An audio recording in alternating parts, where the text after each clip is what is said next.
का आपल्याला जायला मार्ग मिळाला पाहिजे. ते कोण काय येतं आहे, कोण काय सांगते त्याच्याशी घेणं देणं नाही.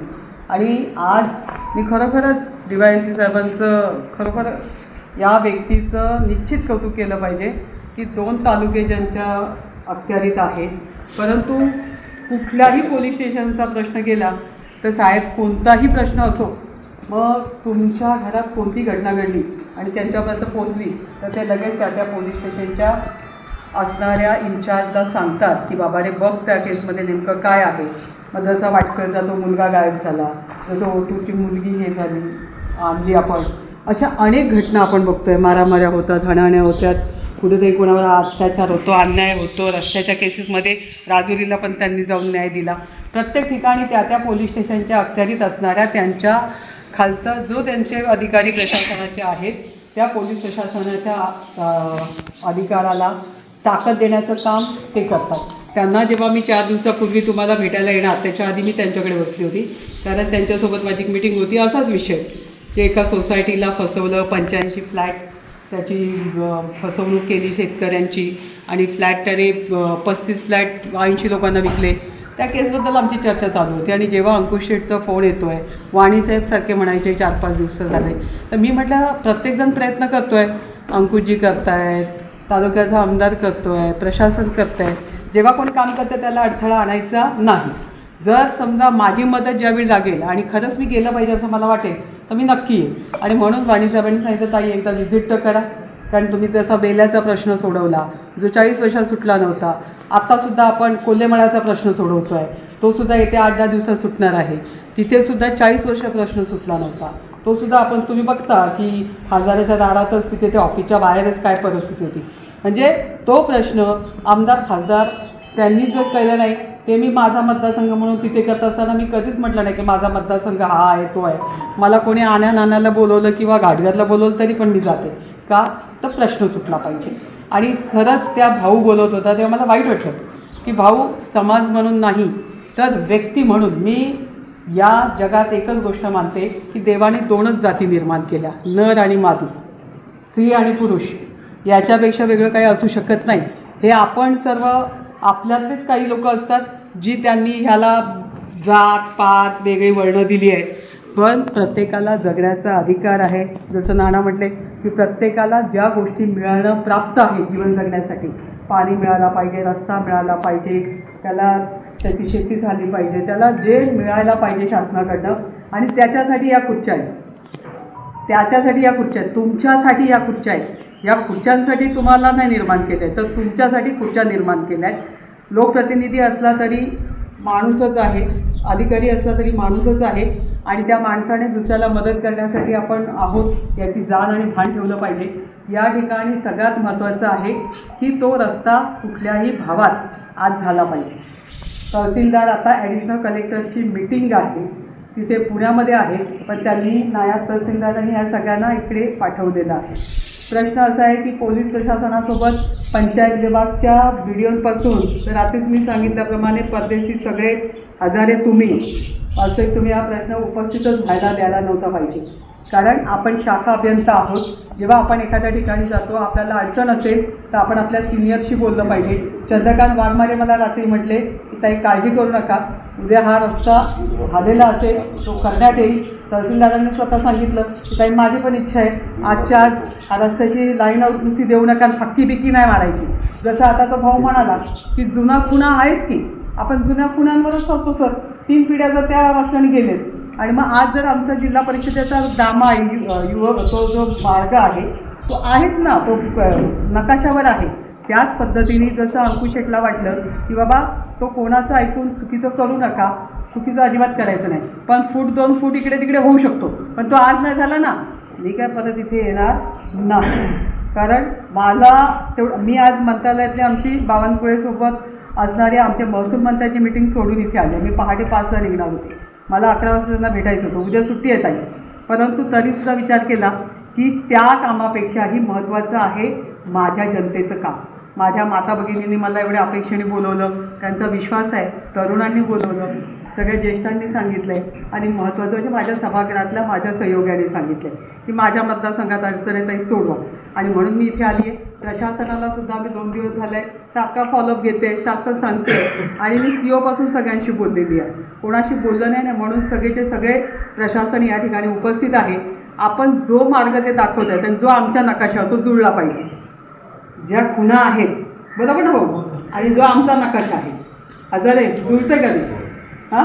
आणि डेपोटी आज तुम्हाला कामच करायचं आहे, तो जुळवायचा आहे. थोडं इकडे इकडे होईल पण तो आज त्या ठिकाणी आपल्याला बिल रवायचे. काय रवायचे बिल, आणि 10 लक्ष रुपये त्याच्यावर मंजूर आहे. 10 लक्ष रुपये PWDकडे त्याच्यावर मंजूर आहेत. त्यामुळे त्याची काळजी करू नका. आणि उद्या लागणार आहे तर त्याच्यासाठी खडीकरण 390 आहे. किती तहसीलदार मला म्हटले 390 इतकाच रस्ता आहे. 4 किलोमीटरमध्ये 390 मीटर करायचं आहे. आरामात खडीकरण होत आहे, काही अडचण नाही. आणि वरती करायचं आहे. एकदा हा झाला, याची कटकट संपली की पुढचं पण पैसे आपण टाकू की चांगलं करू रस्ता. कारण भैया तुम्हालासुद्धा मागण्याचा, लढण्याचा, करण्याचा अधिकार आहे. जसं मतदानाचा अधिकार आहे तसं जगताना ज्या ज्या गोष्टी पाहिजेत त्या मिळण्याचा अधिकार तुमचा आहे. त्यामुळे या ठिकाणी त्या कामामध्ये अडचण येऊ नये एवढी काळजी सगळ्यांनी घ्यायची आहे. कारण पुन्हा पुन्हा आज तुम्ही 500-500 रुपयाचा रोज बुडवून इथे येऊन बसलाय आणि माणसाला असं वाटतं की बाबा आज 500 गेले तर चालेल, पण आमच्याकडे खेतेपठारला या. ज्यांचं कोणाचे नातेवाईक आमच्या खेतेपठारावर असेल, माझ्याकडे 51% आदिवासी बांधव आहेत, ठाकर समाज आहे. वरती झोळीतून आम्ही आणायचो खाली, डिलेवरीची बाई असेल, म्हातारा माणूस असेल वरून. कारण आंबेगाव आणि माझ्या गावाचं खेतेपठार हे जोडलं जातं आहे. तिथे रस्ताच नव्हता. आज तुम्ही जाऊन बघा आम्ही कशा परिस्थितीने रस्ता उभा केला आहे. आणि आत्तासुद्धा केंद्र सरकारकडे मी 3.25 कोटीची मागणी केली आहे आणि त्याच्यावर मला पत्र पण आलेलं आहे. तो रस्ता थेट भीमाशंकरला जाणार आहे. पण हे कधी होतं, कुठेतरी काम सुरू झालं पाहिजे, कुठेतरी त्याला पुढे नेलं पाहिजे. याचा इगो हड होतो आहे किंवा याला काय वाटतंय, याला महत्त्व नाही आहे. या सगळ्यांच्या मताला महत्त्व आहे. आणि म्हणून या सभागृहात बसलेल्या प्रत्येकाच्या मताचं त्या आज का वेळ जात नाही म्हणून कोणी आलं नाही असं नाही, तर प्रत्येकाला वाटते की एकदाचा हा प्रश्न सुटावा, एकदाचा आम्हाला रस्ता चांगला मिळावा. त्या दिवशी मी येत असताना सर ते एवढंसं 5 वर्षाचं बाळ ना संध्याकाळी 7 वाजता ते पडून पडलं होती. ते आता जिथे गाड्या आपल्याला थांबल्या ना तिथे. मग आज जर चालू शकत नाही पावसाळ्यात काय स्थिती होईल. त्यामुळे कसंही करून ते खडीकरण ताबडतोब आपल्याला वेळ घालवायचा नाही. आज ते बीम रवायचे आहेत. रात्रीच तहसीलदार म्हटले बीम एकदा का रवले रस्ता पॅक झाला तर ते नुसतं फक्की मारून नाही की पाणी होतं तर धुवून जाईल. आपल्याला तिथे बीम रवून घ्यायचे आणि ते बीम रवून झाले की त्याच पद्धतीने आपण ठेकेदाराला बोलवून तो रस्ता चालू करायला सांगू. हा कुठलीही गोष्ट गार पडू द्यायची नसते. कारण प्रत्येक वेळेला सगळ्याच अधिकाऱ्यांना प्रशासनाला एकच काम नाही आहे, 184 गावांमध्ये लक्ष द्यायचं असतं. आज ते एवढ्या तयारीने आलेले आहेत तर ती तयारीचा आपल्याला उपयोग करून घेतला पाहिजे. आज आपलं काम आपण करून घेतलं पाहिजे. त्यामुळे जो काही मूळ तुम्ही सांगताय की जिथून जो रस्ता खडीकरणाचा झाला आहे, अंकुशजी बोलले त्याच पद्धतीने ती पक्की पडली पाहिजे. तिथे तो खांब रवला गेला पाहिजे. खांब रवला म्हणजे जसं आपण वॉल करतो ना आणि वॉलला रवतो ही माझी हद्द किंवा तार लावतो तर त्या हद्दीमध्ये तेवढा रस्ता झाला पाहिजे. पण थोडं पुढे मागे झालं तर त्याच्याबद्दल काय आपल्याला जास्त काळजी करायची गरज नाही. कारण मी रस्ता पूर्ण पाहिला आहे, तसं कोणाचं काही नुकसान होत नाही आहे. जाणीवपूर्वक आणि जो कोणी, मी स्पष्ट सांगते, ज्याला कोणाला अडचण वाटत असेल तो कोणी असो की माझं याच्यात काय जातं आहे तर त्याने काय करायचं. कारण आपल्याकडे काही एवढे पैसे नाही आहेत की आपण मोजणीचे पैसे भरू शकू. ग्रामपंचायत काही एवढी सक्षम नाही आहे. ज्याला वाटतंय ना तो जाणून बुजून आपल्याला त्रास देतो आहे ना. तर ज्याला वाटतं की माझं काही गेलं आहे तर त्याने मोजणी आणावी, रस्ता होऊ द्यावा, मोजणी आणावी आणि त्याचं जर तिथे जागा निघाली तर ते गाव म्हणून निश्चितपणाने आम्ही पुढारी म्हणून का होईना, पदाधिकारी म्हणून का होईना, पण त्याला ते काढून देऊ. पण त्याने ते सिद्ध करावं. ज्या वेळेला माझं म्हणतो आहे तर माझं असल्याचा पोरगा, शेजाराचं पोरगा माझं म्हणायचं, दुसऱ्याची बायको माझं म्हणायचं काही कारण आहे का? हां, ती सिद्ध केली पाहिजे ना, तर ही माझी आहे म्हणून. त्यामुळे ते सिद्ध करायचं काम कुणाचं आहे? जो म्हणतो त्याच आहे. बरोबर. ही जनता काय करणार? या जनतेला ते जमणार नाही. जनतेतला कोणता माणूस पुढे येऊन करू शकतो? अंकुश शेठ पण नाही करू शकत. कारण ती मोजणी ज्याला वाटते माझं गेलं आहे मग तो गप्प बसणार आहे का? मी जाताना पण त्या दिवशी बघितलं, येताना पण आता बघितलं, बारकाईने बघितलं. तुमचं ते शेड कुठलं कशाचं आहे, ते कांद्याचं बारका आहे कुठे आहे ती, त्याच्या पुढे गटर आहे सर. त्या गटारामध्ये फक्की मारलेली मी कालची बघितली. बरोबर. 1001 कोण आला? तू आला होतास ते? तू आला होतास ना? बरं, हे आले होते काल, त्यांनी मारली. तर मी म्हटलं अहो ते गटारावरच येते, कुठे मध्ये येते. पण नेमकं काय अंकुश शेठचं म्हणणं ते पण समजून घ्या, ते भाऊ पण काय म्हटलं ते समजून घ्या. आणि आता आपल्याला बरोबर तो रस्ता तिरका पण करू नका कोणासाठी. आता एकदा होतोय ना काम, पुन्हा पुन्हा होणार आहे का? मग ते व्यवस्थित होऊ द्या. कारण दोन्ही बाजूची एवढी जागा सुटलेली आहे की काही गरज नाही आहे. मला नाही वाटत ते भांडणं व्हायचं कारण आहे. का कोणीच जाणून बुजून करतो मला माहीत नाही, पण त्याने करू नये. अहो काय आपण घेऊन आलो तर काय घेऊन जाणार आहे? सगळं इथंच ठेवून जाणार आहे. मग आता हे सगळ्या जनतेला एवढा त्रास होतोय, त्यांनी पण थोडं समजून घ्यावं. माझी त्यांना पण विनंती आहे, बाबा रे तुझं काही निघालं तर नक्की आम्ही तुझ्या पाठीशी राहू. तुला सोडून देत नाही, तुला वाऱ्यावर नाही सोडत, पण तू सिद्ध केलं पाहिजे. तुझं आहे ते तुझ्यासाठीच आहे. तुझ्या याच्यामध्ये आम्ही हस्तक्षेप करणार नाही, पण ते तुला सिद्ध करावं लागेल. जर आज 3 पिढ्यांचा 4 पिढ्यांचा हा रस्ता आहे आणि आज तू अचानक उपट खातोय म्हणतो का, तर मिळालं तर मिळालं.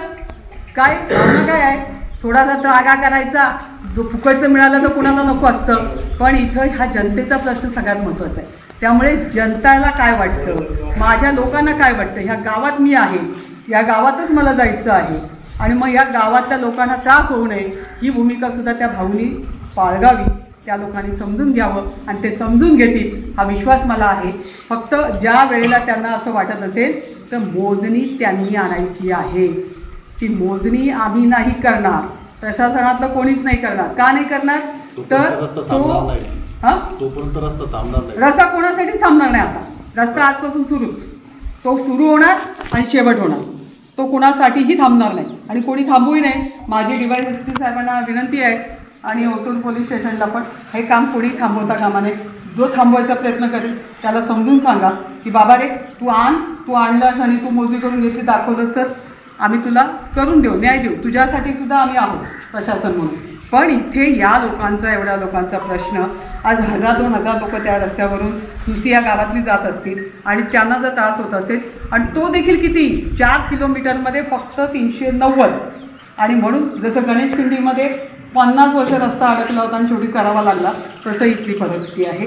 त्यामुळे आपण या कामामध्ये सगळ्यांनी सहकार्य करा. इथे आलेले सगळं प्रशासन सक्षम आहे. ते तुम्हाला पुढे येऊन तुम्हाला काही करायला लागू देणार नाही. अशी काही वेळ आली तर मी सुद्धा तालुक्यातून आज हलणार नाही आहे. मी जुन्नरलाच थांबणार आहे. मी इथे काम चालू करेपर्यंत थांबणार आहे. जर आमच्या हजाऱ्यांना किंवा परदेशीला काही प्रॉब्लेम आला तर निश्चितपणाने तो पण सोडवते. PWDच्या जाधवला पण सांगते की बाबा रे ती ऑर्डर दे, काम करायला आपण लगेच एखाद्याला हे करू. कुणाला नेमलं आहे का? उभा राहा ना बाबा, पुढे ये ना. मग कसं करायचं? काय नाव? अंधारे. काय आहे तू? टेक्निकल असिस्टंट PWD उतरवास साहेब म्हणजे शाखा बी आहे तिकडे. अरे मग उतळे कुठे आहे? ते डिव्हिजनला आहेत, मीटिंग आहे डिव्हिजनला तिकडे गेली पुण्याला. हे काम आत्ता चालू करायचे. पहिले ते बीम आणायचे आणि पहिले ते ठोकून घ्यायचे. डायरेक्ट कामच ते PWDचं आहे. पण सध्या वेळ आहे काम चालू करायला. होऊ दे ना. कितीतरी कामं आम्ही आधीच करतो. तुम्हाला माहिती आहे का शिवनेरीच्या त्या 5 रस्त्याला 25 लाखाचं काम आधीच झालं आहे. त्याचं काय टेंडर काहीच नाही आहे. हे माहिती आहे का? माहीत नसल्यासारखं बोलू नका. ज्या वेळेला असं वाटतं की हे काम तातडीने झालं पाहिजे तर ते झालंच पाहिजे. जाधव साहेबांशी बोलू आपण. नाही बोलू ना आपण, पण त्यांनी अडचणी सांगू नये. आज अडचणी ऐकायला यांच्या आलो नाही आपण, या लोकांसाठी आलो आपण. टेक्निकल असं ते त्याला माहिती आहे सर. ते मी आता तिथे आली तर मला ते सगळ्या ऑर्डर मिळतील का? तर एक छोटी एक विनंती अशी होती, समजा आता आपण जे खुना करणार ना त्याच्यावर जर पंचायतीने मुरुम उपलब्ध करून दिला टेम्पररी, सपाट तरी होईल ना. परमिशन घेऊ. आणि साहेब तुम्ही पण जसं काही पाहिलंच नाही महसूल नाही. असं काही नाही. त्याचं अधिकृत परमिशन घेता येतं. कारण हा रस्ता ज्यांच्यासाठी आहे तो अत्यंत महत्त्वाचा आहे. आपण फक्त अर्ज करू, रीतसर परमिशन घेऊ. मी गौण खनिजच्या जाधवला सुद्धा सांगते ना, जगतापला, आणि इथे पण सांगते. फक्त ग्रामपंचायत ग्रामसेवक कुठे आहे? ग्रामसेवक आला नाही का? त्या ग्रामसेवकाला बोलून घ्या जुन्नरला. मी त्याला पण मदत करते तिथे आणि पत्रव्यवहार करून तातडीने द्यायला लावते. गोविंद शिंदे साहेबांशी पण बोलते. कारण हे काय आपल्याला कोणाला कुठे न्यायचं नाही. दाखवणाऱ्यांनी दाखवायचं, इथे आणून टाकायचं. नाहीतरी आपल्याकडे आहे की तिकडे आता साहेबांच्या ऑफिसच्या तिथे काम चालू आहे की सध्या ते हात फायनल करून येऊ, काम चालू नाही. हे काय आता हात करूनच घ्यायची. त्याच्यामध्ये एक्सक्यूज नाही. जसं अंकुश शेट्टी सांगितलं ना, जसं त्या भाऊनी सांगितलं ना, जुना आहेत खुणा, त्या खुणांवरच आपण करायचं. फक्त आता जिथे कुठे मी आता फोन करते लगेच ते बीम उभे करायचे आहेत. तहसीलदार म्हणले ताई आपण बीम उभे करू म्हणजे अडचण राहणार नाही, म्हणजे हद्द फिक्स होईल ना ती त्या रस्त्याची. कारण ते पक्की बिकी नाही चालायची, तिथे आपल्याला फिक्स करावं लागेल. आणि त्याला कोणी हात लावला तर हे लगेच त्यांची कारवाई करते, बरोबर ना सर? कारण ते लावलं म्हणजे प्रशासनाने मिळून तो घेतलेला उपक्रम आहे. त्याला जर काही पाहिजे असेल, त्याचं जर चुकीचं काही आपलं वाटत असेल तर त्यांनी सिद्ध करावं. आपण काढून आपल्या हातात टाकू, पण कोणी त्याला हात लावता कामा नये. थोडीशी आपला हा जो रस्ता आहे हा नकाशाचा, त्याची रुंदी जवळजवळ 60 ते 70 फूट आहे. त्याच्यामध्ये ओढा पण आहे आणि जुने नंबर पण अस्तित्वात आहे. फक्त भूमी अभिलेखची लोक आली आणि त्यांना जुने नाही ते कोण आणि स्टेटप्रमाणे त्यांनी खुणा करून मॅडमनी पाठवलं की स्टेटप्रमाणे त्यांनी आपल्या नाही तो आलाय त्यांचा माणूस आलाय हो. थांबा, तो साईडवर उभा राहिला असेल.